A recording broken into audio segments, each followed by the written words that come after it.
We'll carry on with the story of creation. Special music was given. Okay. Now, who knows what day was birds created? I know. Okay. They were created on the fifth day. Fifth day, very good. Fourth day is the sun and the moon. Fifth day. Okay, the birds and the fishes were created on the fifth day. And okay, I remember that I was asked 3 simple questions. Okay, and that makes me think.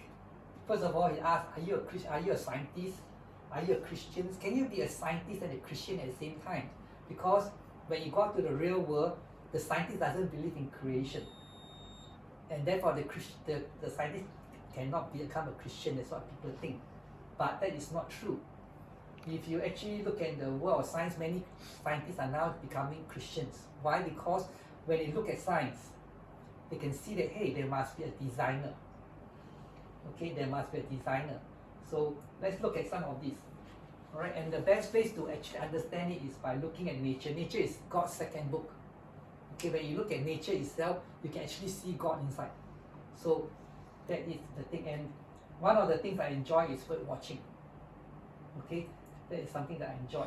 And the Bible itself, okay, mention about birds. Okay, they talk about birds, how the birds sing and how the birds praises God. Okay, and God created all these things in the world. So there we have birds. Yep. Birds going to the hibiscus. This is the hummingbird. Unfortunately, you got no hummingbirds in Australia, but there's hummingbird going after the nectar found in hibiscus flower. Okay, so as you watch this little thing, it's just a tiny little bird, maybe about the size, even smaller. One time I saw it, I was in the US, the bird was as big as a moth. Okay, I was looking at it and it was acting very funny. It doesn't look like a moth. So when I went near it, it was a hummingbird, only that big, about that size. So birds are interesting, but scientists keep on saying that, oh, now man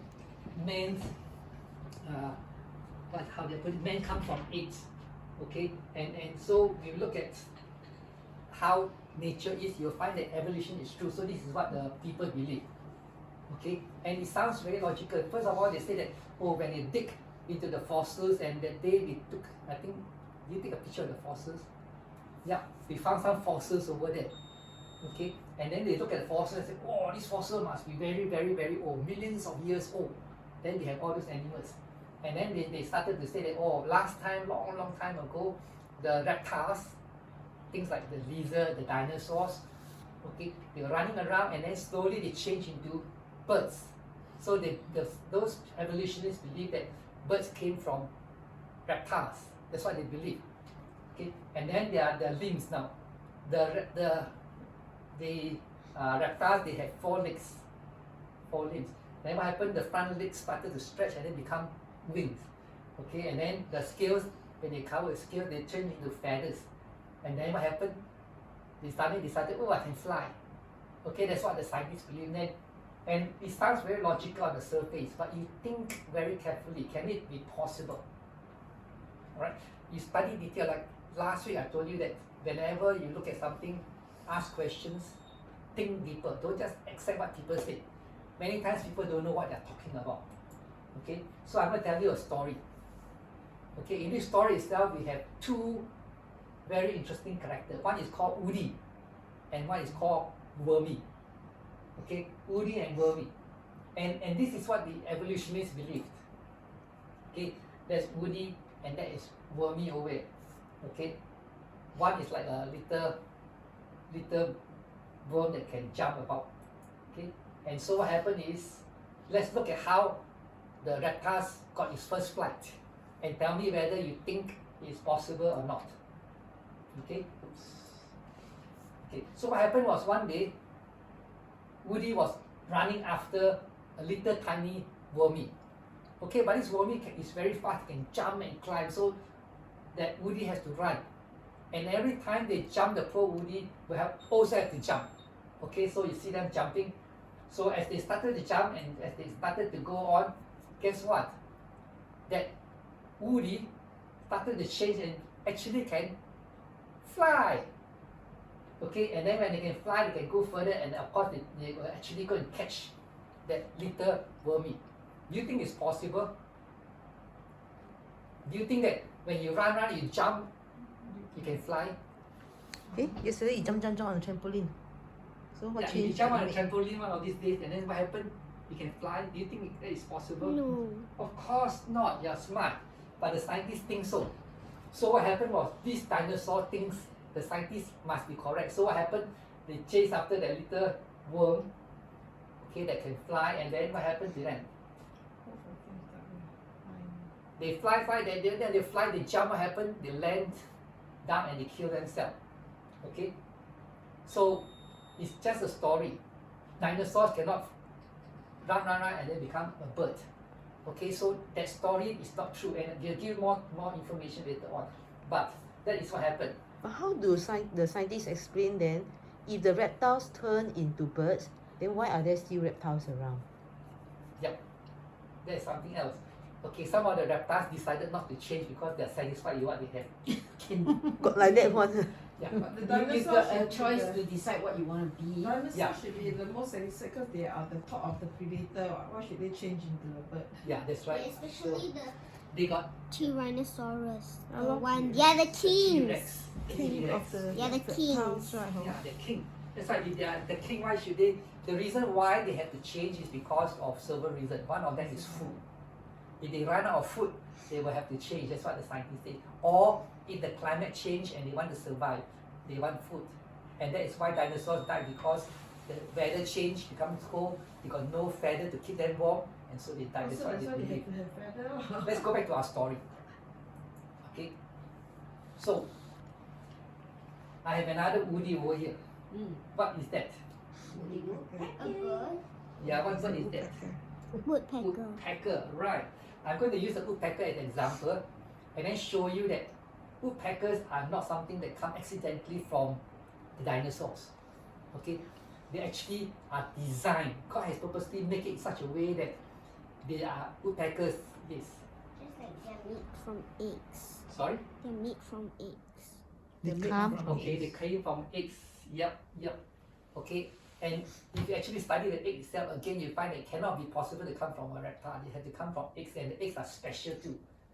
Okay, for Noah had a woodpecker in his ark, and see this is what happened. Woodpecker. Okay, now that is just a joke. Okay, so the woodpecker has been kept in a metal cage, but let's look at woodpecker and we study the woodpecker in detail. Then you tell me whether it's possible or not. So the reptile is covered by scales, something like maybe like a fish scales. Okay, but the birds are covered with Feathers. Feathers. feathers. So in other words, if the reptile change to a bird, the scale must change into feathers. But if you look at And the upward legs are supposed to become into wings. yeah, okay, on your left, okay, I have to face the same way. On your left, that's the scaly part of the animals. On the right is feathers, and so they say they change from this to that, and the shape looks similar. Okay, the shape looks similar. This is the scale, and these are feathers, and they look similar. But when we study in detail, okay, when we study in detail, and Darwin is the one of those people who actually started all this idea about evolution, how apes becomes man, and how birds adapt and then change a new species. And Darwin was there. He said that one of the problems I had was when he studied the eye. He got a couple of problems. When you look at the eye was so well designed that it gave him a headache because he cannot explain in terms of evolution. The other thing that he had problem with was that feather. When you look at the peacock feather and he look at the thing in detail, he realized that evolution cannot explain this. Let me tell you why. You see, feathers is only found on birds. Okay, men do not have feather. We have hair. Okay, ours is not feather. We have hair. So only birds have feather. So it's designed specially for feather. Okay, and evolutionists They always say that, oh, it goes from a scale, then we go longer, then it becomes a feather. It's not true, it's not possible. Okay, because you look at a feather, the feather is actually made in such a way that it's very light. It's hollow. It's hollow. The stand itself, the shaft is hollow. And therefore the bird doesn't have a lot of weight, they can fly. It's made for that. And the way that it's designed is for flying. Let me go a little bit further. And when it's winter, it's cold, then the feathers help them keep them warm. That's right. You also got feathers to help keep you warm. Okay, you see, birds have many different kinds of feathers on the bird. For us, we look at it, we say, oh, we only have hair, one kind of hair. If you look at the birds, you find that there are many different kinds of feathers. Way at the bottom, inside the bird itself, you have what you call as a down feather. The down feather is like what you say, is the thing that keeps the bird warm. Okay, that's why in cold places there are still birds around. Why? Because they are down feather.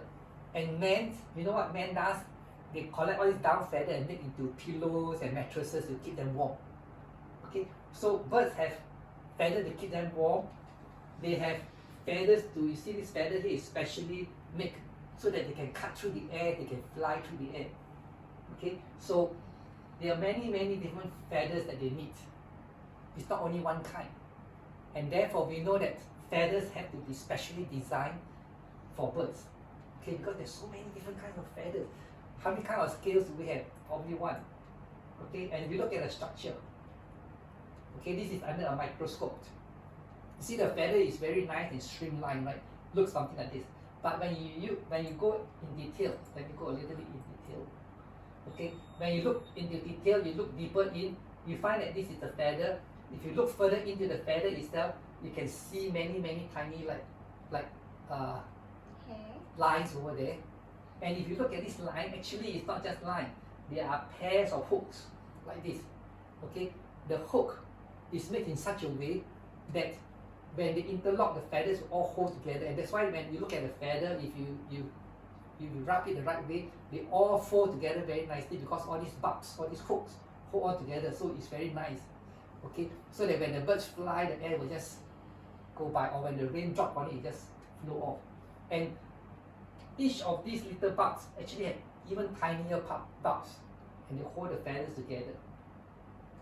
Okay, see, this is under a microscope. You see the big barbs, and they got even tinier barbs, and they actually hold all these tiny little things together. Okay, and so the birds have this, and it's very important because if any one of these is actually broken off, the feather is open up, the birds cannot fly as well. Okay, or when you look at the young birds, you find the young birds always puffed up. Their looks fatty, more fatter than the adults because the feathers are more puffed up. They haven't learned to actually put them together like the adult. Okay. Now let's look at the. Okay, this is the. Oh, no wonder they can't fly. Yeah, not yet. That's right. You're right. You're very observant. That's it. Okay, because they haven't learned to smoothen out all the feathers, so they cannot fly as well. Aerodynamically, they cannot fly as well. Yeah, very observant. Okay, look at the woodpecker's claws. Okay, their claws are different from ours. They have the claws that way. Okay, that's a macaw. Okay, the claws are made in such a way that it's for grabbing on to something, and so that it can be stable. Like our hand, if our hand we grab this way, it's not as stable. Okay, you see the monkey's hand and the thumb actually much longer, so they can't really climb tree as well as this, but they can hang on. Okay, they can hang on to the branches like that. So it's designed for perching. Okay, reptiles are not really designed for perching. Okay, so that's what it is. And also, if you look at birds, when we were there, we saw the East Eurasian coot. Remember the little coot with the white beak? Okay, and then I think some of you were saying, oh, look at the feet. Okay, the feet, if you look at it very carefully, is partially opaque. In other words, when they lift up the leg, it looks like tiny little thing, but when you land on it, it becomes wet feet. Why? Because they can swim. So different birds, they have different kind of feet. See? Okay, here it is, the coat. Okay, it's made for swimming. Okay, not a lot of swimming, but enough to swim and go off. Okay, mallard is a kind of duck. It's made for swimming. So by looking at the feet itself, you can tell what they actually are using the feet for. Okay, the parrot. What do you think the parrot's feet is used for? Hanging on to the trees. Okay, the crow is for hanging on the tree. Okay, I didn't see jacana. You didn't see any. You know the jacana? They say the jacana can walk on water. Actually, it's not true. What happened was that on the water is that they got long leaves growing, and this jacana, what happened is the feet are very long. Okay, so when they step on the leaf itself, they don't sink. Okay, so they say sometimes some people call them the Jesus bird, jacana. Okay, because they can walk on water. So you look at the bird's feet, there are so many different kind of feet. They are designed for each individual bird. Okay, look at this one. I think the legs are for swimming leh. Yeah, very good. This is the bobby bird. Look, bobby bird. The feet is made for swimming, and I don't know why God has a very good sense of humor. This bird has a blue wet feet. Okay, but they are very good in swimming. Okay, so birds are made specially for certain things. We can swim, but you can't swim as well. Okay, so they got different kinds of web feet that they have. Okay, and so on. And the design is designed so that they can grasp, okay, onto things, to walk, certain things and so on. So if you study all this in detail, you find that now it's specially made for that kind of bird, because that kind of bird need to survive in that kind of environment. So they do that. Now this is another one that's very interesting, because I chose the woodpecker because of this. Okay, have you ever seen the woodpecker? Okay, what does it do? It goes to the tree, rotten tree, and then he peck, it make a hole. You know why? Does it have a very long tongue? Why do they need a long tongue? So that, and a very strong one? Strong, why do they need a strong long tongue? So that they can peck. Oh no, they don't peck with the tongue, they peck with the beak. But the long tongue is important because when they peck a hole, what are they looking for? Yeah, the worm. And the worms, when they see something pecking, what do? They run and hide in the corner, right? So the woodpecker need to have a long tongue so that the tongue can go in and catch the worm itself. But the tongue is specially designed in the woodpecker. Let's go a bit further. Okay, this is normally when you look at woodpecker, this is how the tongue is. Okay, pick up. Okay. Alright, this is the tongue. Look very carefully. Wow, When look at how they long the tongue push the is. tongue out, the tongue comes all the way out. Oh, So it's that long. Okay, now that is a problem. If you have a long tongue, you know what happens? When you put the tongue back, what happens? The tongue get all over your mouth, you got all entangled up. So the next time you come out, all the tongue is tied up in knots. Okay, but God has designed the bird in such a way that that long tongue will not be a problem. Even though it's long, they actually have a storage space. Okay, so let's look at what storage space is. Okay, when they put out the tongue, okay, what happens is that tongue looks like it's only in a beak, but actually what happens if you look at it very carefully, the tongue goes all the way up to the head and into the other beak itself. So the tongue is that long. Okay, and then when they finish, you can put the tongue back until you start the short tongue in the beak itself. So it's specially designed. See what is? It's specially designed to store that tongue. So the woodpecker tongue is not something that evolved. Okay, it is specially designed. God has looked at it very carefully and they designed in such a way that it's just nice. Okay, so that when you put the tongue in, it doesn't get tangled up. They cannot talk. Oh, the woodpecker cannot talk. Okay, but it can tangle up. Woodpecker cannot even make any noise. Cannot what? Cannot make any noise. Good. Can. Pecker. Okay. Now, let's say you are a worm. Okay, let's say you are a worm, and then you have the tongue coming up. So what does the worm do? The worm will run away, and then even if the tongue touch the worm can hang on to the wherever it's hiding, and the worm cannot. Sorry, the tongue cannot pull the worm out. Then the woodpecker got no food, but the woodpecker has a special thing. Okay, you see at the tip of the tongue, It's a gap. There are there are hooks. Very good, there are hooks, and the hooks are pointing the other way. So what happens is when they go in there and then they found something soft, they think it's a worm, they use the hook, okay, like a harpoon or something, poke into the worm, and then the worm got hooked, and then they just pull the worm out. Okay, so think God is really marvelous, can create such things. Look at the hooks on there, look at those hooks over there. Okay, so the poor worm got no way to escape. It's designed to be caught, okay, by the bugs. And yeah, I forgot this part. When they push the hook, right, they release a bit of saliva that is like glue. Okay, so that worm or whatever it caught will be stuck to the tongue for a little while. Okay, so the worm cannot escape. But there is a problem. When you pull that worm back into the mouth, right, it's stuck to the tongue. So how is it going to eat? Use his beak. It can't eat because the worm's glue the thing to, I mean the worm is glued to the tongue. Guess what? For a little while, ma. Okay. The glue actually will dissolve when pulled in and then become weakened and then become not effective, so the thing can come out easily. Okay, so it's designed so that they can glue the thing, and then by the time it goes to the mouth, it dissolves, the bird can eat the worm. Okay, so that's it. And God make different birds with different kind of beaks. And looking at the beak itself, you know what they eat and what they avoid. So let's look at this one. Okay, what does a duck eat? They will just eat all sorts of grass and seaweeds and so on. So they just have a flat beak, and then they actually have some teeth at the beak itself. Okay, let's look at this. Okay, what does the parrot eat? It eats nuts and fruit a bit. Yeah, the beak is very strong and sharp. They break nuts and fruits. Okay, you saw the pelican. What does the pelican eat? Fish. Yeah, they actually go in, see the bottom there. What they do is they actually catch a fish by scooping the water, and then they push the water out, leaving only the fish in there.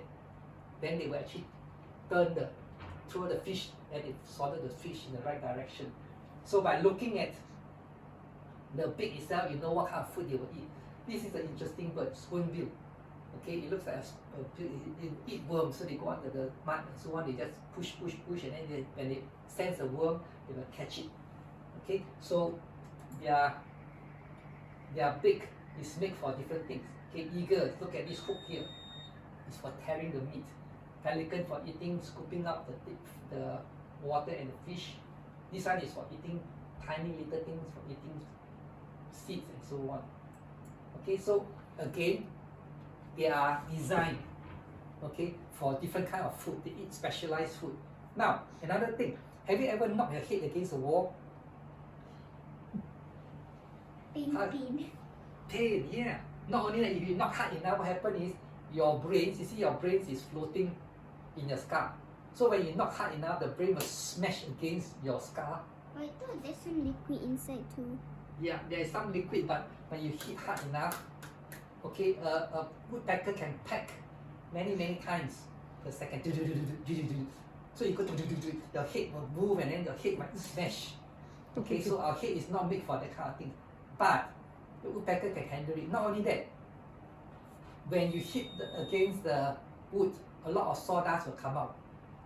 Okay, what is in front of the head of the bird? You got eye, right? So when the sawdust comes, what happens? Close the eye. Yeah, it goes into the eye. Poor woodpecker, then they cannot see, and then the worm will run away. Okay, so let's see what happens. So they close their eye. Right. God designed them to close the eye. Oops. And they can still see. Wait, I think I missed that one.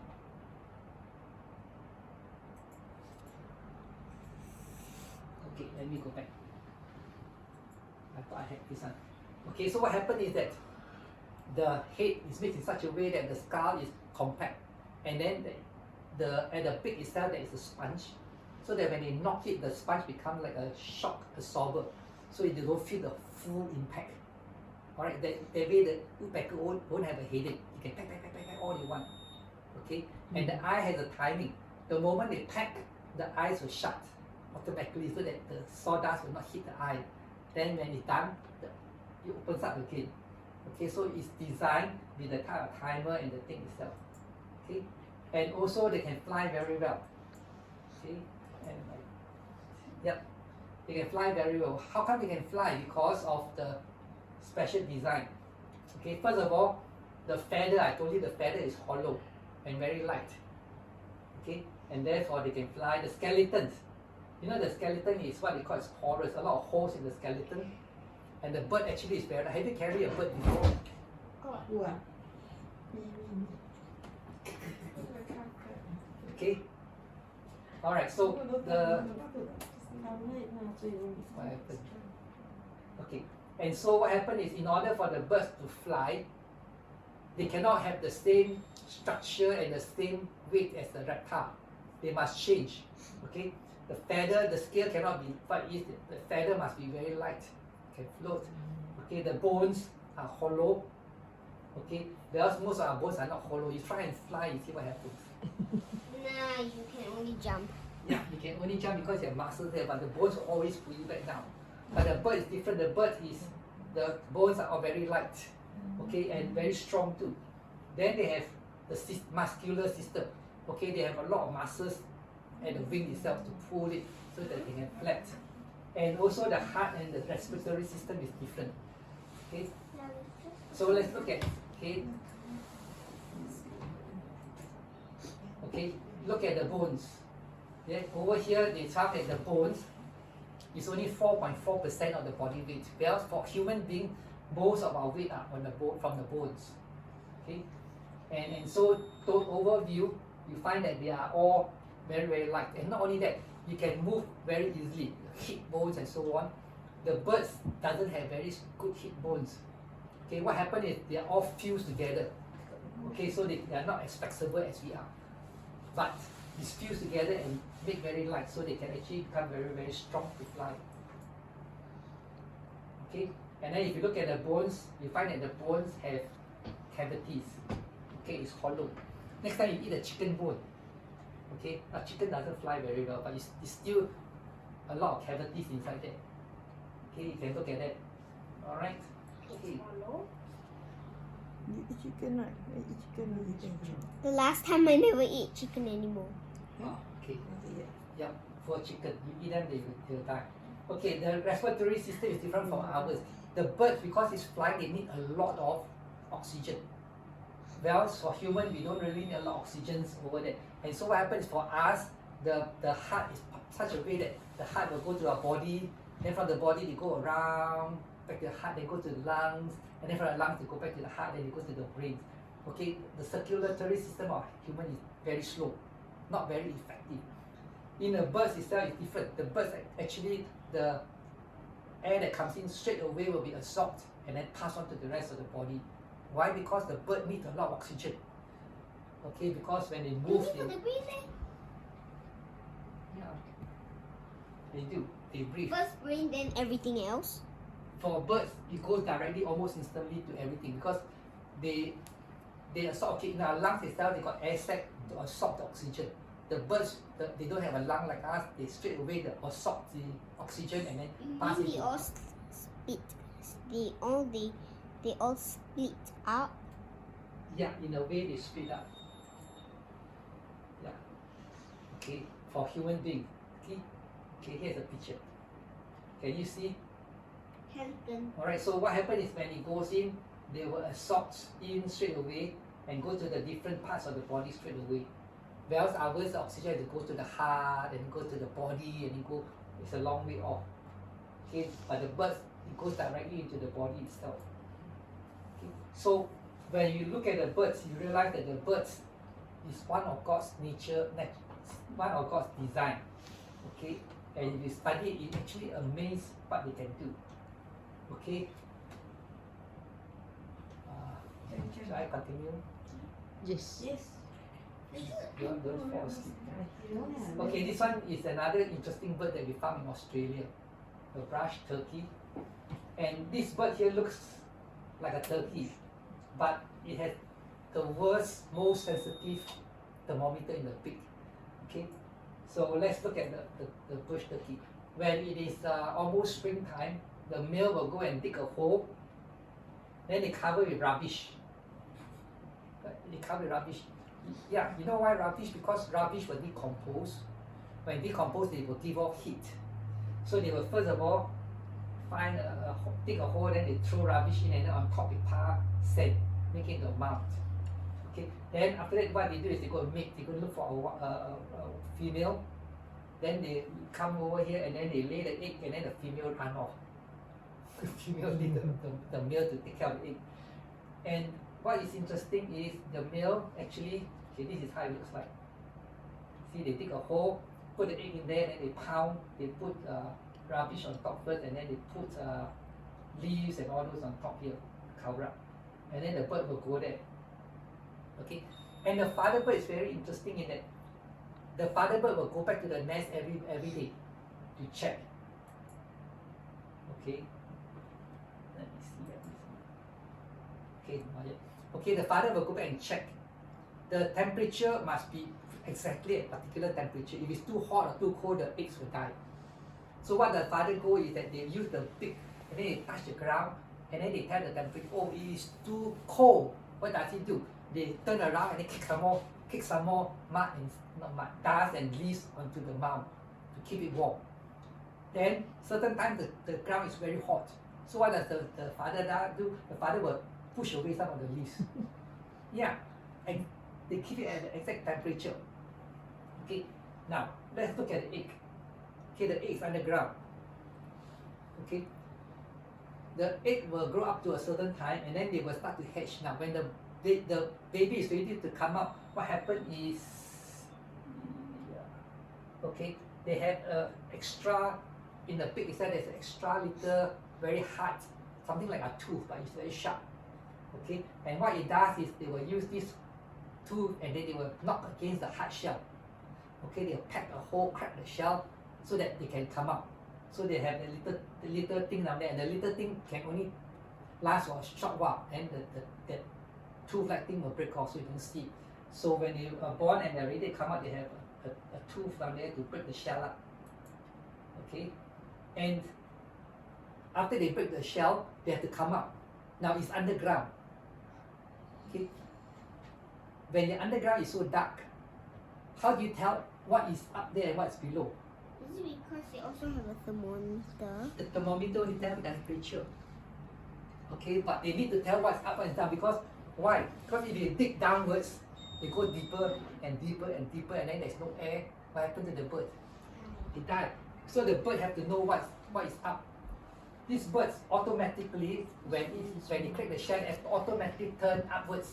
So the claws are up there, and then they start to dig their way out. Okay, and they know exactly where is up, where is down. Very clever. Don't ask me how. Nobody taught them. That's what happened. So they are able to dig their way up to the top. Okay, and once they come out, the father will leave them alone. The father will not teach them. The mother is long gone. And who Okay. feed them? Who feed Yeah, them? good question. The moment they come out, you guess what? They can go and look for their own food. Yeah, they run out. They are actually self-survival. So somehow they know. And the next year they also come and dig a hole for the newborn. Who taught them? I don't know. Okay, it's all programmed into that. Learn from Jesus. Yeah, God is the one who put the program, hardwire that into them, so they know the moment they're born, they know what to do. Okay, so what can we learn about all this? Well, a number of things. When we look at something, we don't just look at the surface and say, oh yeah. Okay, when people tell you something, you don't just listen, oh yeah. Think about it. Okay, think deeply. Okay, and over here it says that if you look around the world today, there are wars, there are troubles, there are death. And people will say, oh, look at the war, look at all those dying people, look at the COVID, therefore there's no God. But think carefully. Okay, there are wars and so on, but all these wars are controlled. God is trying to protect us and He control us. And God, in the end, in the Bible, it says that God will take care of all those who are dead, resurrect them, and God protect those who are living. So God is always victorious in the end. Okay, God is always in charge.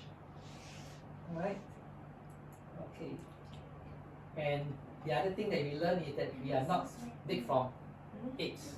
We are actually designed with a purpose. All of us are made. Okay, some of us can sing very well, some of us cannot sing, but whatever it is, we are designed with a purpose.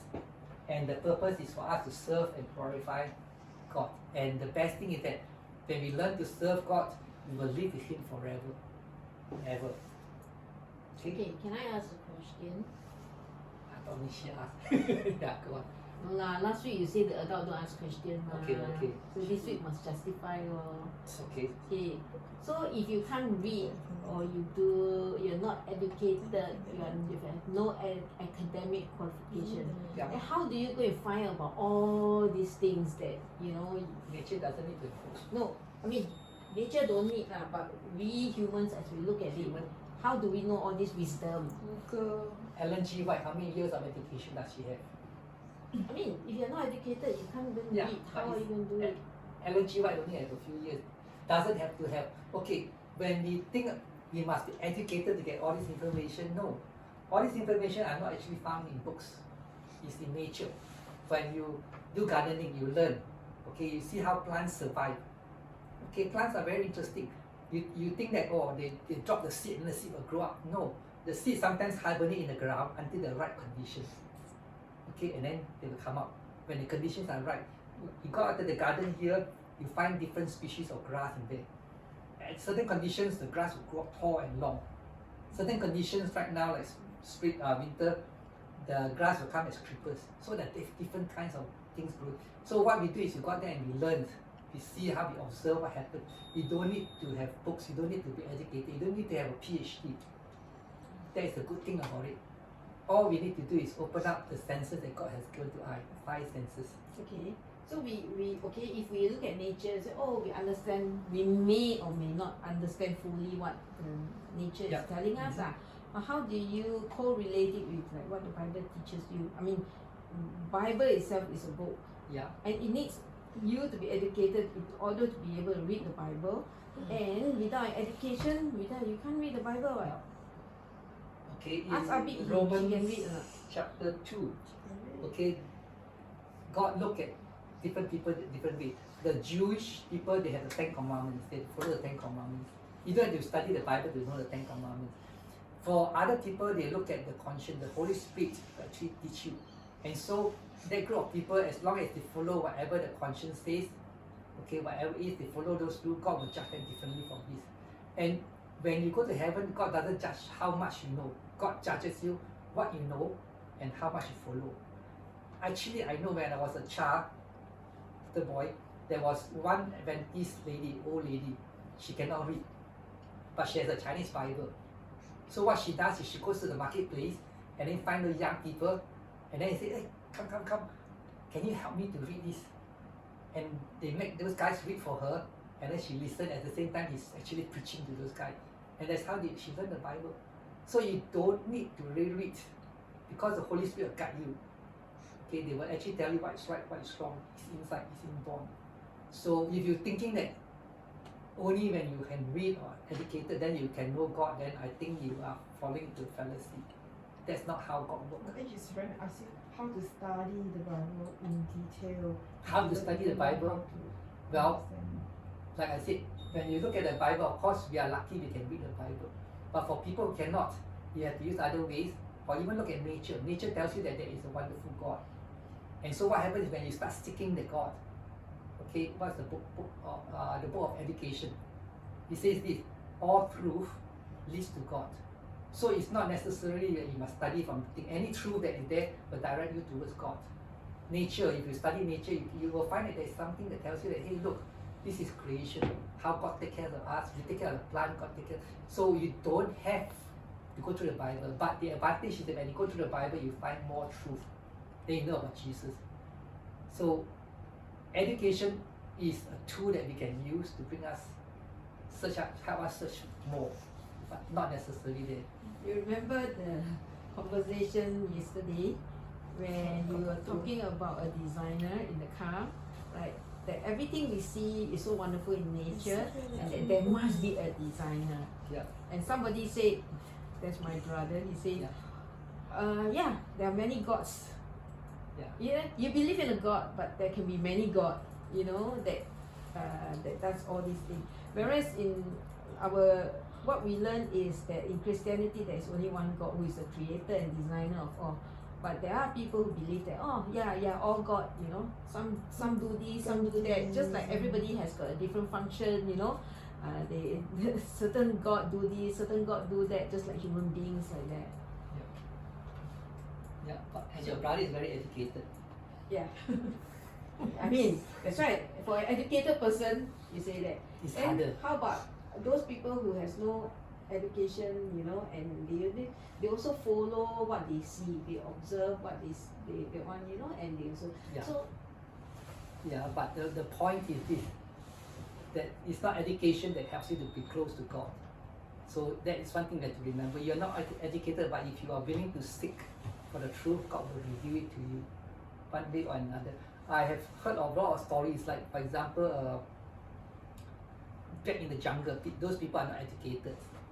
Okay, so they live in village, and what happened was one day the chief died. Okay, the chief died, so everybody came and they celebrated, and they were going to burn him, but he came back to life. He came back to life. Then he told them something. He said, God sent me back because he wanted me to give you a message. He said that you have to wait for a man to come with a black book, and the man with the black book will teach you the truth. So they were waiting many years. They were waiting. The chief died, but they were waiting. And finally, one colporteur is one who sells those Bibles and all those books and all those. One day, a colporteur went in, and he carried a black book. And then the moment they look at the man with the black book, they realize that that man must have the message. And then they asked the man about the truth, and the man preached to them, and the whole village were baptized. Not baptized, I can't remember. They were converted. Okay, so God works in different ways to different people. In Sarawak, again in the village itself, there is a church, a small little church. The people are not educated, but there's a small little church, and only a few members were there. Most of the other people, they said, oh, this is wrong and so on. And then what happened was, I think those guys, they were not there. The members were not there. But the villagers, when they passed by, they heard singing from that church. And then there was a bright light or something. So those people were curious, must be a spirit. So they were curious enough, they go down there, and then what happened was when they asked the members what happened, and the members told them about God, and then the people believed. So God will reveal himself to different people when they are ready. And that's why I didn't push the thing with your brother. I don't want to push and say, oh, there's only one creator. I just put an idea in there that there is a designer, because that is his trend of thought. Everything is designer. So I just put the thought in there, sow the seed, and then when the time comes, if he's seeking for the truth, God will reveal the truth to him. Not necessarily that he must read, okay, but the truth is already implanted. You will mature and grow up. So that's why I'm saying. So God has his own marvelous way. He can appear to a person in a dream. He can go through a miracle or something. He can do that. Okay? Not necessarily that we have to study the Bible. Of course, like I said, we have the advantage. We study the Bible, we know what the Bible says, we have the advantage. But it's not the only way. The only way is by believing in Jesus. That's it. So, yeah. Whether they're educated, they're not educated, as long as they follow what is in their heart, the Holy Spirit will work on it. That's what I believe. Yep, correct. But the point is this, whatever truth they know, they have to follow that truth. Okay? Even those people who are keeping Sundays, they know the truth and they keep Sundays sincerely. Those guys are considered correct. People who know about Saturday, but they don't keep it correctly, those guys will be in the fault because they don't keep it correctly. So God will judge you according to what you know and how you keep them. But of course, if you know the truth and you refuse to keep them, then it's a minus against you. And when God judges you, then say, look, I give you this chance, but you refuse to listen. Tapi you heard No, I'm You not got pointing. privilege So of Bible as study. for me, I do find that why am I feel that I'm being very blessed. So that's why that's why I follow up with y'all. Mm. See, because for me, I'm not a well educated people. So whatever things I feel now is do my best. Yeah. Whatever I can do, I can help, I can give. That's all I'm doing. Well, you ask me to read all this, not me. Yeah, that's right. Some people don't like to read. Yeah. No, we don't have the mind of reading books and all that. Yeah. And because I feel very blessed. Before I join them, I always ask myself, I'm very fortunate, in my life. No doubt with my father always against us. When I was young, I went to a Methodist church, that's nobody know. Huh. Wow, see, you know. They didn't know. So after that, I stopped going there. But I feel that, in my life, everything is very smooth. I have, my husband is not rich. And everything, it just comes very smoothly. When I think I want something, I plan something in my mind, everything will come slowly move. Yeah. So I always feel I'm very blessed. So before I joined them, I always ask myself, actually I'm very blessed. Who is the one who blessed me? God, Lord. Yeah, that's good testimony. And in our eyes, we may think that she may not be following the Bible or whatever it is, but she and God has that relationship. And as long as she's willing to trust God, whatever God revealed to her, and she follows it, that is up to her and God. We cannot say, oh, see, you don't follow us, you don't keep Saturday, you don't eat this, you don't eat that. I think that is the wrong conception. Okay, many times you impose on other people to do what we do. That is between you and God, not you and the other person. The other person may have a different relationship. God will actually judge accordingly. In heaven, there's one text that when I was a young kid, I was reading through, there's something that I don't understand. He said that in heaven, you got golden vessels, you got earthen vessels, you got all sorts of vessels. Not all of them are gold. Some of them are made of those clay and mud and so on. In heaven, there be some of us who are like mud. Some of them are like gold. But our relationship with God is there because we learn to trust in God. We learn to put our whole heart into God, and when we need to put ourselves in God's hand, that is the relationship, and that is what brings us to heaven. Not how much you know about the Bible. Because I believe that when we go to heaven, we will study the Bible. We will learn more things. That's what it is. So our job is to put the seed. Let them see that, hey, look, this is the lifestyle, this is our way of doing it. It's good, but don't impose it on other people because it's between them and God. If they're not ready, God knows. If they're ready, God knows. That's what it is. Yeah. So we are not to judge. We just do our part. I suppose that thing about imposing on other people is a thin fine line between like living a life, and sharing with them that hey, this is good and all this kind of thing, right? Of course, you can never force a person to do anything, Yeah, but sharing is something that we tell you, hey, we're doing all these things and we believe in all these things, So all these are good, and we are excited about it. We want to share this good news, all this good information to you, so that if you have it also, we're also happy for you, right? And sometimes, like I say, it's a thin fine line. Is that because people tend to think that, oh, you're imposing on me your religion or your way of living, your things, what you think is right, But definitely we can, unless we like twist their arm and say, no, you must do this, you must do that, then you'll be safe. No lah, we never do that one. Alright. Nobody does that, but we always like we share. We tell is we share, and when we share, right, people may get the wrong idea, but if the Holy Spirit is working in you, then you, hey, yeah, this is the truth, this is something that is right. I also want to follow, Then you like the Bible say, his sheep will know his voice, right? So if you are speaking for God, then the other person listening will, oh, this is God's voice leading me, teaching me, you know. So I just follow, right? So, you know, those who actually oppose and fight with you lah, quarrel with you lah, argue with you lah, all these things, well, we don't know what they are hearing lah, but you know. They are just listening to their own voice as well.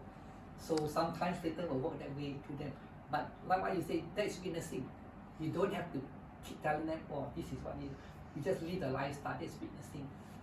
Your task is to live what truth you know, and then let other people see that truth, and they will decide for themselves. In the last days, God will ask them, show to them, okay, this is the opportunity I gave to you, this is the opportunity I gave to you, but you rejected me, therefore you do not like to be in my presence, therefore you cannot go to heaven. That is up to God to judge. But our job is to live the life that we have to our best. And you don't have to you have to live the same life as I do. Okay, you just show an example. And you'll be surprised actually that those people who oppose you are actually respecting you.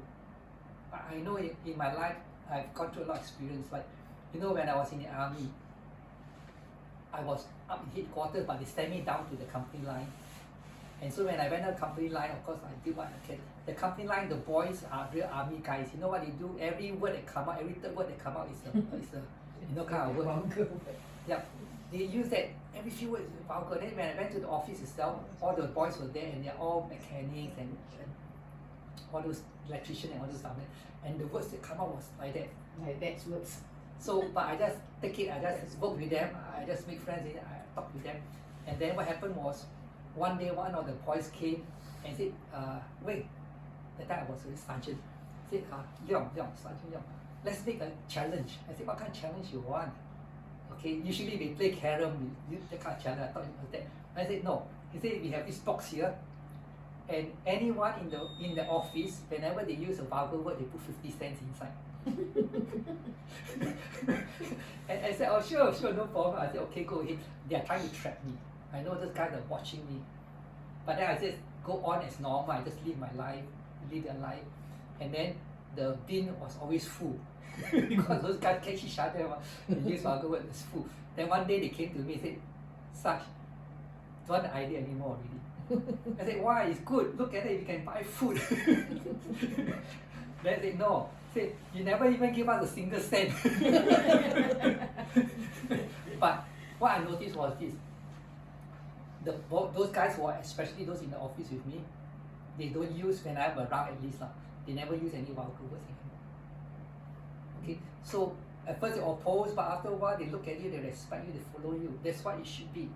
You don't have to impose and say, oh, you must follow this, whatever. You don't even have to tell them anything. They look at you, they know. So that's what it is.